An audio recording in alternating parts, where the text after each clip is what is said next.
하나님 말씀은 시편 147편 1절에서 20절까지입니다.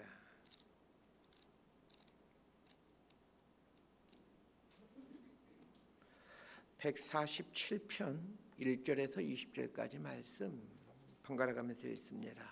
제가 먼저 읽겠습니다. 시편 147편 1절에서 20절입니다. 할렐루야. 우리 하나님을 찬양하는 일이 선함이요 찬송하는 일이 아름답고 마땅하도다. 여호와께서 예루살렘을 세우시며 이스라엘에 흩어진 자들을 모으시며 상심한 자들을 고치시며 그들의 상처를 싸매시는도다. 그가 별들의 수요를 세시고 그것들을 다 이름대로 부르시는도다. 우리 주는 위대하시며 능력이 많으시며 그의 지혜가 무궁하시도다. 여호와께서 겸손한 자들은 붙드시고 악인들은 땅에 엎드려 들으시는도다. 감사함으로 여호와께 노래하며 수금으로 하나님께 찬양할지어다. 그가 구름으로 하늘을 덮으시며 땅을 위하여 비를 준비하시며 산에 풀이 자라게 하시며 들짐승과 우는 까마귀 새끼에게 먹을 것을 주시는도다. 여호와는 말에 힘이 세다 하여 기뻐하지 아니하시며 사람의 다리가 억세다 하여 기뻐하지 아니하시고 여호와는 자기를 경외하는 자들과 그의 인자하심을 바라는 자들 기뻐하시는도다. 예루살렘아 여호와를 찬송할지어다. 시온아 내 하나님을 찬양할지어다. 그가 내 문빗장을 견고히 하시고 내 가운데 있는 너의 자녀들에게 복을 주셨으며 내 경내를 평안하게 하시고 아름다운 밀로 너를 배불리시며 그의 명령을 땅에 보내시니 그의 말씀이 속히 달리는도다. 눈을 양털같이 내리시며 서리를 재같이 흩으시며 우박을 떡부스러기같이 뿌리시나니 누가 능히 그의 추위를 감당하리요. 그의 말씀을 보내사 그것들을 녹이시고 바람을 불게 하신즉 물이 흐르는도다. 20절까지 함께 읽습니다. 그가 그의 말씀을 야곱에게 보이시며 그의 율례와 규례를 이스라엘에게 보이시는도다. 그는 어느 민족에게도 이와 같이 행하지 아니하셨나니 그들은 그의 법도를 알지 못하였도다. 할렐루야. 아멘. 이 시편 147편은 146편과 똑같이 할렐루야라는 말로 시작해서 할렐루야라는 말로 끝이 납니다. 이것은 148편도 149편 그리고 150편도 똑같습니다. 이렇게 할렐루야로 시작해서 할렐루야로 끝나는 시편을 할례 시편이라고 합니다. 이 할례 시편들이 말해주고자 하는 핵심은 하나님을 찬양하는 것이 사람의 마땅한 도리이면서 동시에 복이다라는 것입니다. 그런 의미에서 사람의 마땅한 도리인 하나님을 찬양하는 삶을 살게 되면 하나님은 반드시 복을 주신 분이시다라는 것을 알게 됩니다. 할례 시편들은 여러 가지 이유를 들면서 하나님을 찬양하라라고 말하고 있습니다. 그만큼 하나님을 찬양할 이유들이 많이 있다는 말입니다. 하나님은 우리 삶 주변에 하나님을 찬양할 수많은 이유를 주셨습니다. 찬양할 수많은 이유를 주셨음에도 찬양하지 않는 것은 교만한 것입니다. 시편 147편은 작자미상입니다. 저자가 누구인지 모르지만 분명한 사실은 바벨론 포로에서 돌아온 이후 예루살렘 성전과 성벽이 다 건축된 이후에 지어진 시라는 겁니다. 시대적으로 보면 기원전 한 400년어간에 지어진 시로 추정하고 있습니다. 이 시편은 세 부분으로 나누어 이해할 수 있습니다. 각 부분의 첫 구절은 찬양하라라는 말로 시작하고 있습니다. 그러면서 왜 찬양을 해야 되는지에 대한 이유를 설명해 줍니다.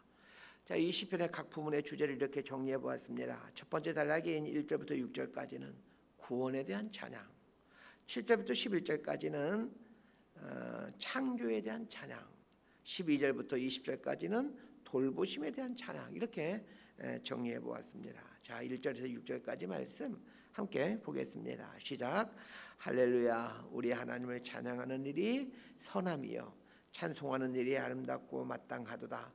여호와께서 예루살렘을 세우시며 이스라엘에 흩어진 자들을 모으시며 상심한 자들을 고치시며 그들의 상처를 싸매시는도다.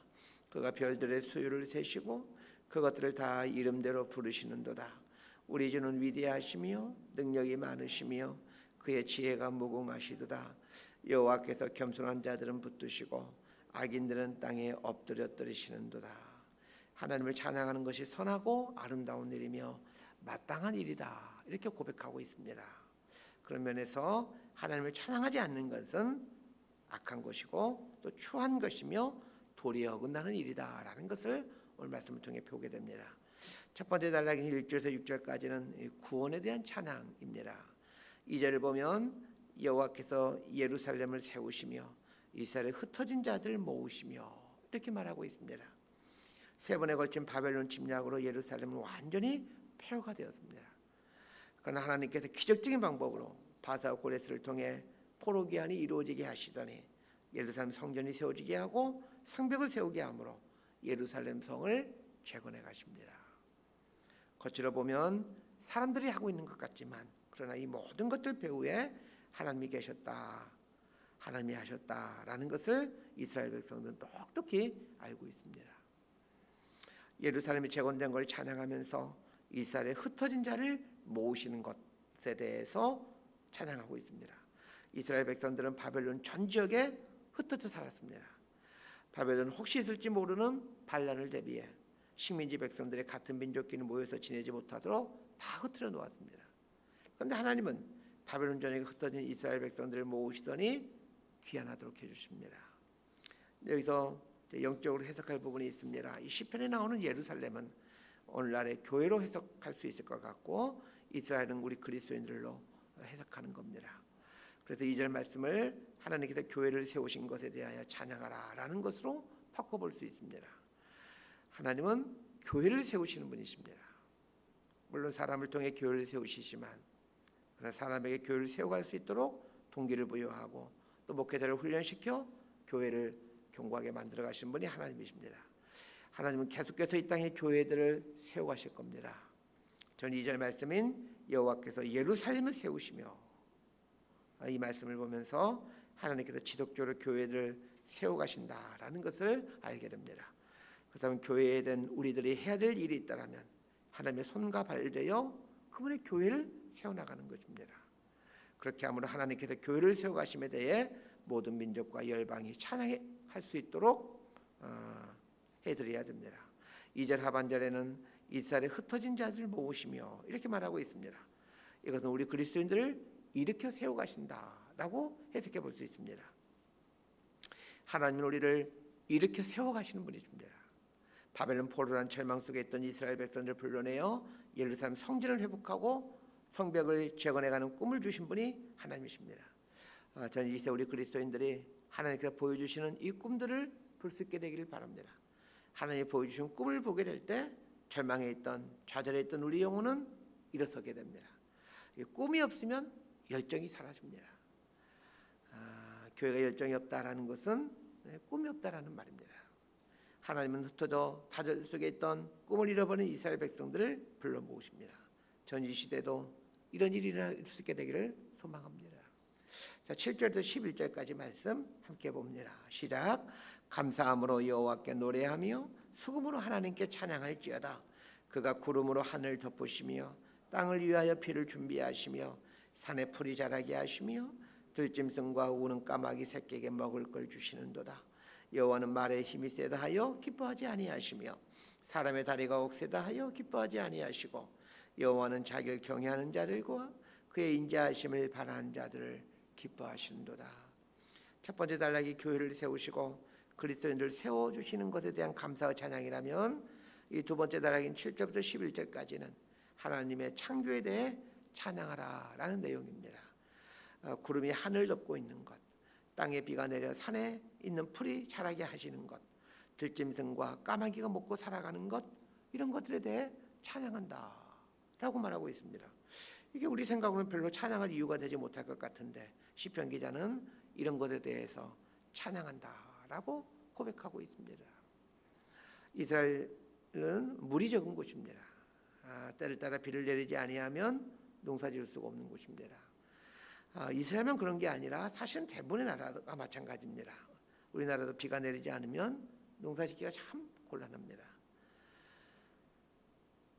하나님께서 농사를 지을 수 있도록 때를 따라 비를 내려주십니다.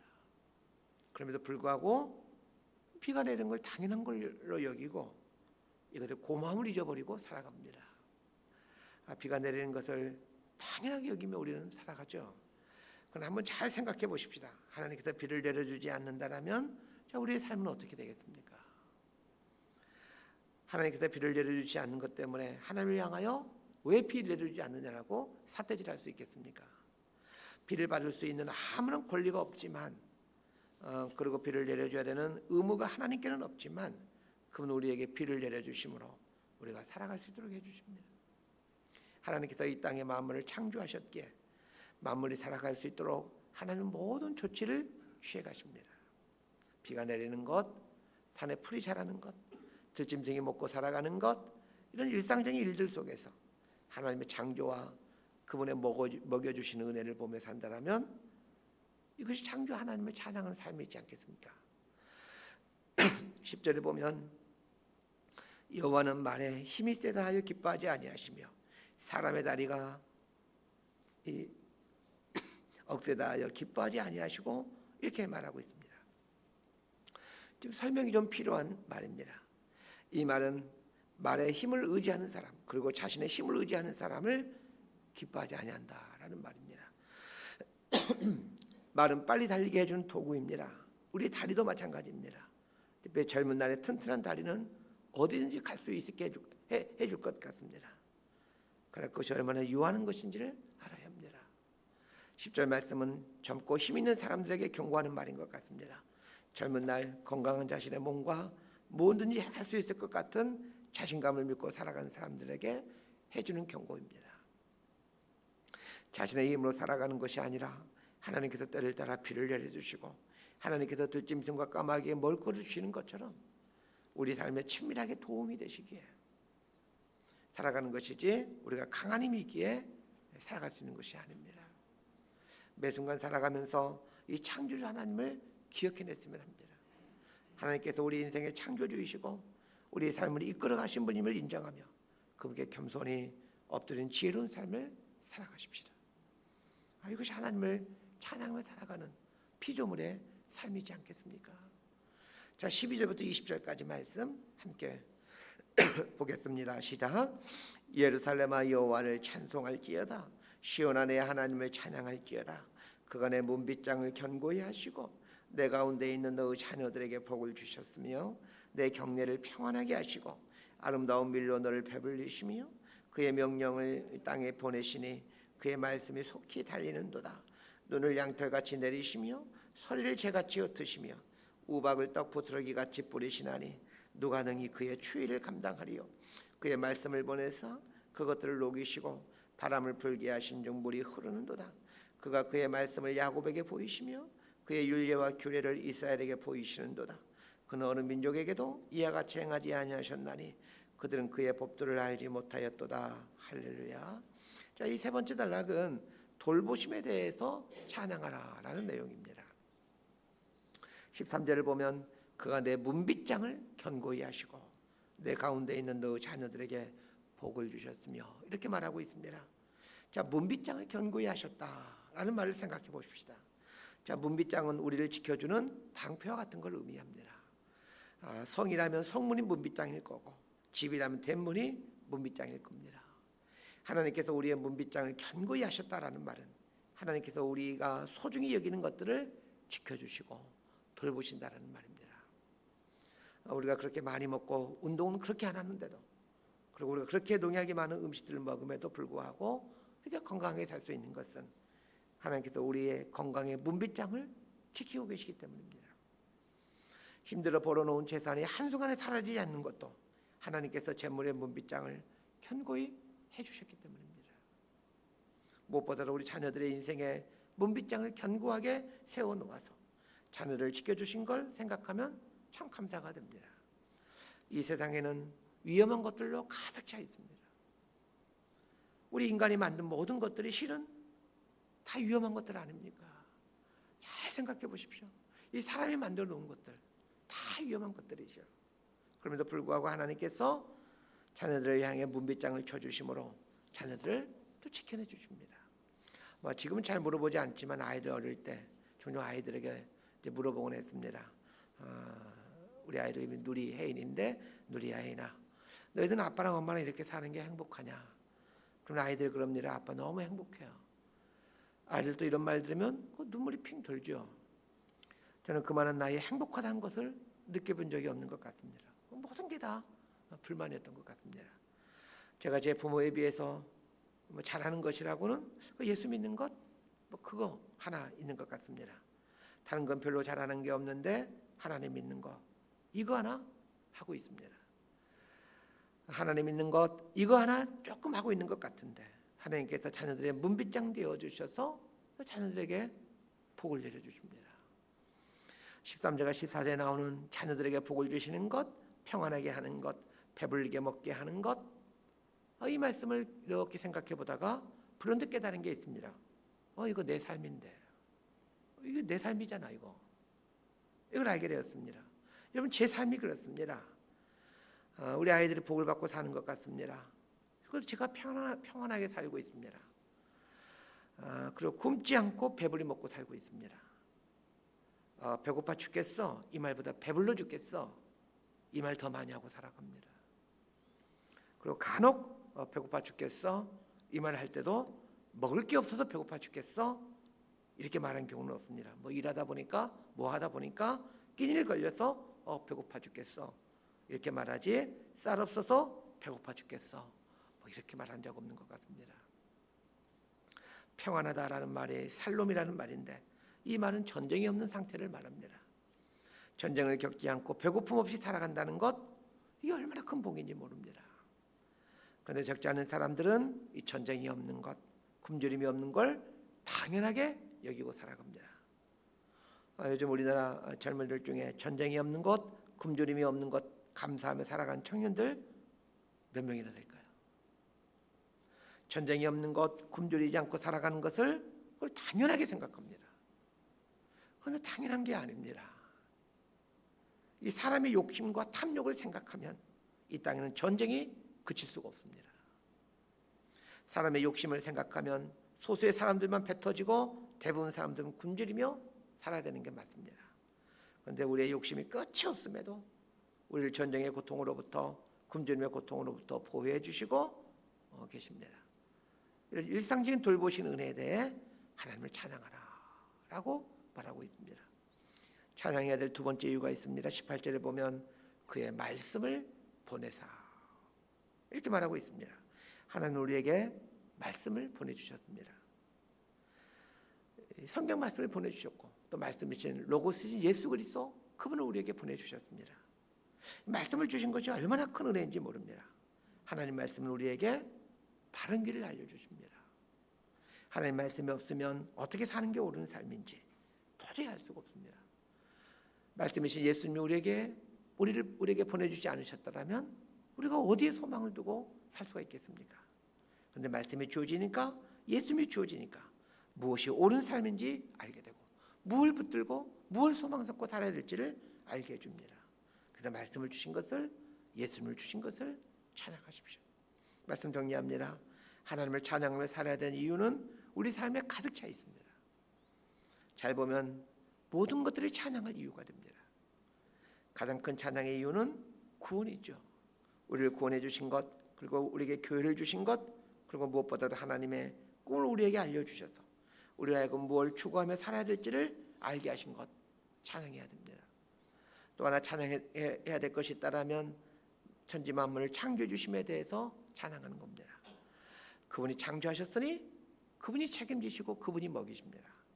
자연 만물에는 이 하나님의 창조 숨결이 묻어 있습니다. 그래서 자연을 보면서 창조주 하나님의 숨결을 느끼고 그분의 이름을 높이십시오. 자연 만물을 친밀하게 간섭하시고 돌보시고 계시는 그 하나님을 느끼시고 그 하나님을 찬양하십시오. 마지막으로 우리의 삶을 돌보시고 우리 삶에 복을 주신 하나님을 찬양하십시오. 우리의 건강과 재산, 그리고 우리의 인간관계, 그리고 우리의 자녀들 지키시고 복을 주신 하나님을 찬양하십시오. 나아가 우리에게 말씀을 주심으로, 또 예수님을 보내주심으로 우리에게 바른 길을 보여주심을 찬양하십시오. 우리의 모든 삶의 여건은 하나님을 찬양할 조건이 됩니다. 주어진 하루하루를 하나님을 찬양하며 살아가는 저희 여러분의 삶이 되기를 진심으로 소망하고 축복합니다. 기도하겠습니다. 하나님, 우리에게 구원을 주시고 또 교회를 주셔서 감사드립니다. 우리의 삶을 날마다 새롭게 일으켜 세워주셔서 감사드립니다. 하나님께서 우리 삶의 문빗장 되어 주셔서 지켜주시고 돌봐주시니 감사드립니다. 무엇보다도 말씀을 주셔서 어떻게 살아야 될지를 알게 해주셔서 감사드립니다.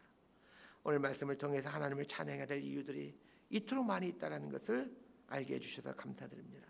하루하루 감사와 찬양의 깊이가 더 깊어져가는 은총이 우리 삶에 있게 하여 주옵소서. 예수님 이름으로 기도드리옵나이다. 아멘.